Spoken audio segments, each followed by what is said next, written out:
दिल्लीच्या सीमेवरती शेतकरी आणि पोलिसांमध्ये संघर्ष पाहायला मिळतोय। शंभू सीमेवरती शेतकरी आणि पोलीस आमने सामने आले होते।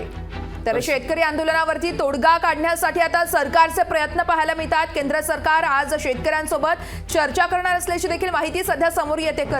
केंद्रीय मंत्री अर्जुन मुंडा, पीयूष गोयल हे शेतकरी नेत्यांशी चर्चा करणार आहेत। त्यामुळे राजधानी दिल्लीत जो मागच्या आठवड्याभरापासून संघर्ष सुरू आहे त्याची प्रत्येक अपडेट आपण लोकशाही मराठीवरती पाहतो आणि आता त्या बाबतीत तोडगा निघण्याची शक्यता आहे। खरं तर यावरती चर्चा केली जाणार आहे। दिल्लीच्या सीमेवर शेतकरी आणि पोलिसांमध्ये संघर्ष सुरू आहे। हा मोर्चा हे आंदोलन रोखण्यासाठी सरकारकडून याआधी सर्वतोपरी प्रयत्न करण्यात आलेत। अगदीच केंद्रीय मंत्री अर्जुन मुंडा आणि पीयूष गोयल हे शेतकरी नेत्यांसोबत चर्चा करणार असल्याची सध्याची माहिती समोर येते। तर शंभू सीमेवरती खरं तर शेतकरी आणि पोलीस आमने सामने आल्याचं पाहायला मिळत होतं।